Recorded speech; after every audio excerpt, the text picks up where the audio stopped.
couple of quick notes before we get this started. It seems like every single time I record one of these, something winds up changing after I release it, and then the video winds up being inaccurate. So in future videos, I'm always going to put a little window like this in a corner somewhere throughout the video so that I can easily go back and add in an annotation without disturbing the rest of the video or trying to have to find some weird awkward place to slap an annotation.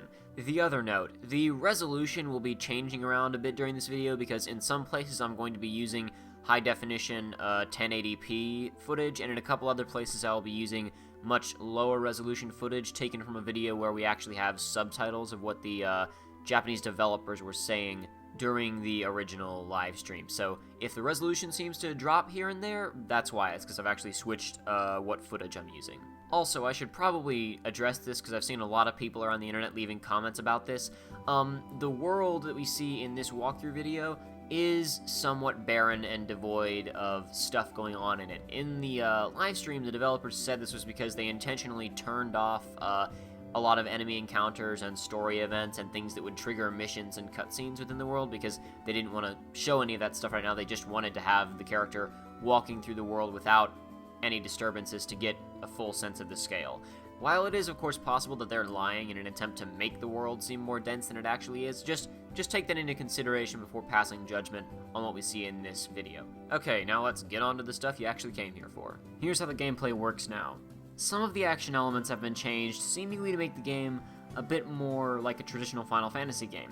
What I mean by that is that things have been structured in such a way that if you're not the type of person to play action games, you can instead focus your energy on the overall tactics of the battle instead of the nitty-gritty of timing and combo execution. This is done through a couple of systems. There is a dedicated attack button and a dedicated defense button. Both of those buttons can be held down, and doing this causes somewhat different effects. The thing that got people most riled up is the defense button, so I'll cover that first. The way that it works is you can hold down the defense button to have Noctis automatically dodge some, but not all, enemy attacks. Things like close-up melee attacks can be avoided, but things like giant monster claw swings won't be phased by the auto-defend function. So basically, it exists as a handicap for players who aren't used to getting the precise timing for dodging around attacks. They have a little bit more lenience with their timing, but if they try and abuse it, they're just going to run out of magic. There are still manual dodges in the game that you'll have to rely on to avoid larger attacks. Obviously, you still have to take into account your actual position in 3D space on the battlefield, so this function is really only useful if you're not the type of gamer who can pull off split-second parries or blocks that most action games require of the player. The action button can also be held down, and when you do this, Noctis will perform a, quote, basic combo. You still have to select a target, still have to take into account your proximity in 3D space, all that jazz. You also have the option to mash the button like you would with a normal action game if you are so inclined. You'll actually have to do this if you want to get specific timing on certain attacks. It's also been stated that the player can press the D-pad while in the process of performing a combo to change its attributes, but we don't have any visual representations or specific examples to tell us what that means. I assume it means that you can switch out your weapons automatically in the middle of a combo instead of letting the computer do it for you, but we don't know that for sure. Speaking of weapon swapping, here's how that works now. You select a limited deck from your total arsenal of weapons. If you're out in the field in a non-combat scenario, you can pause the game and go into Noctis' collection of, again, theoretically, 15 or so swords. You pick 4 of those 15 swords to have at your immediate beck and call, and then when you enter a combat scenario, you're limited to using those 4. It's unclear if you can pause in the middle of combat and swap the deck out to whatever you like, so for now I'm assuming that it's a decision you have to make before you enter a combat scenario. The questions that this system will present to the player will probably be stuff like this. Do I want to just load up on my normal versatile weapons like a short sword and a dagger, or do I want to waste a slot to include a lance or a buster sword, which are much more situational? The decision becomes less about on-the-fly weapon switching, as it seemed to be about before, and more about anticipating upcoming fights and picking the right tools for the job. The decision was made relatively recently in development to make Noctis the only playable character. This development seems to be primarily attributed to the quote-unquote cross attacks that Noctis can initiate with his party members. Remember all of those really cool seamless battle animations that Noctis has been doing with his party members throughout all these trailers? Well, apparently these can be triggered in a variety of ways, even as simply as attacking the same enemy as one of your party members while standing next to them.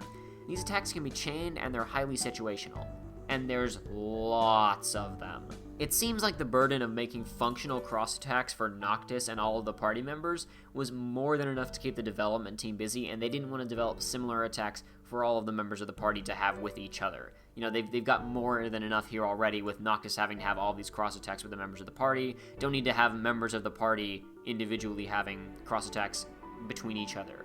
There were probably other things influencing the decision to make Noctis the only playable character, but from the live stream, that seems to be one of the primary influencing factors on this decision. Since you can't control your party members, you're going to have to customize them before battles. The system for controlling your party members has been compared very, very briefly to the Gambit system from Final Fantasy XII, though it sounds pretty different even from that system. The intent is, once again, to put a more strategic overview on the whole gameplay experience so that players who are not used to action games can manage things from a different vantage point. Tabata, the director, has commented upon the length and difficulty of the game. Beating the main story should take you around 40 hours, and the main story is generally more manageable. According to Tabata, if you complete all the story missions and do enough exploring to level up a bit and find decent weapons, the main story won't give you too much trouble. However, the real challenge waits in the caves and fields of the world. The player can find dungeons scattered throughout the world map, and while these will be optional with regards to the completion of the story, they will offer a more substantial challenge and reward. There will also be super bosses throughout the world to be found and fought, as seen in the Tokyo Game Show trailer. This is where the car comes in. In the Tokyo Game Show trailer, we see Noctis sitting in the backseat and letting Ignis drive the party around. When allowing Ignis to drive, the player can set waypoints for him to drive to, or simply let him drive from story location to story location. This mode exists primarily to let people who just want to experience the story cruise through the open areas of the map with relative ease. However, the player can manually drive the car if they want to, and of course going on foot is always an option. You can also find chocobos to ride around in the wild, and Magitech walkers are still going to make an appearance in some form. In other words, this open world is just as open as you want it to be. If you want to get lost in side quests and exploring, you're welcome to it, but if you just want to continue with the story, you don't have to spend any time getting lost or wondering where to go. One important thing to note, the footage that we saw at E3 2013 was done in Ebony, a prototype engine. The actual game will be running on an engine called Luminous. When asked why the gameplay footage from Tokyo Game Show looked so different from the gameplay at E3 2013, Tabata said that they were still in the process of porting the game from Ebony to Luminous, and he promised that the game would still be playable in basically the same form as we saw at E3 2013. They still have yet to show us the money on that one though, so keep your skeptical hats on until the demo comes out. But as far as their claims go, they say that everything from the E3 trailer, other than the ability to swap between characters, will still be in the game. Again, skeptical hats. As for more details on the open world, we got that at Paris Games Week and one of the last live streams. There will supposedly be a variety of activities to engage in around the open world, including various minigames. The only specific example given was fishing. Your characters will also be able to stay at gas stations, which serve the purpose of giving you a place to, quote, eat and gather information, and it seems like it also serves as an inn. There's also an entire team on this game devoted to the characters' animations as they move across various terrains. You can see their work in this bit of exploration gameplay when the characters turn a little bit as they go down this steep hill. The developers also said that you'll be able to climb up mountains on foot, and to prepare for this, they actually went mountain climbing themselves, and are trying to reflect the exhaustion and difficulty of such a trip in the characters' animations. If you're still out and about after the sun goes down, you better watch yourself. Enemies that normally hang out in caves and dungeons will come out at this time.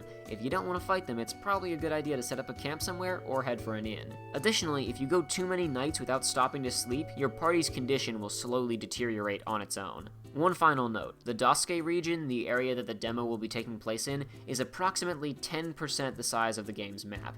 We can't really get a good sense for exactly how big it is from the gameplay that we've seen though, so we're gonna have to wait for the demo to get a proper idea of exactly how big this game is going to be. As you can see, we've gotten a pretty substantial amount of information from these recent live streams, which is why I won't be making any more videos on Final Fantasy XV until December. Square Enix has promised that the game is going to have some kind of presence at Jump Festa, which starts on December 15th, and there will probably be more live streams before even that. I'm busy with school and also trying to finish up other projects for this channel, so for simple timing reasons, I'm going to wait and cover all the information at once instead of doing a bunch of videos along the way. Expect that going forward in the future. I'm not going to be able to stop and make a video every time there's some kind of announcement related to this game. I just don't have the time or the energy or the patience for it. If there's ever a really big news dump, then I'll probably stop and make a video then and cover all of the stuff leading up to that point, which also gives me a lot of time to do like really deep, proper analysis instead of just regurgitating information like I have during this video. Hopefully, during the video that I release at Jump Festa, I'll actually have a lot more deep, in-depth analysis of the gameplay that we've seen so far. Until then, though, I'm going to try and get a couple other things uploaded to this channel. Let's just say that there's another Let's Play starting up in the near future, and there's been a clue as to which game it is staring you in the face for this entire video.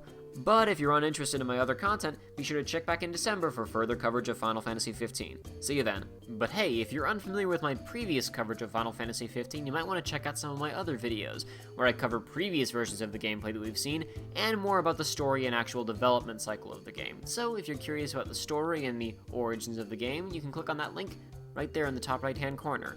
And if you want to know more about what the gameplay used to be like, and also more about the teleportation ability and a few other things we saw in earlier gameplay footage, you can click on the link up in the left-hand corner.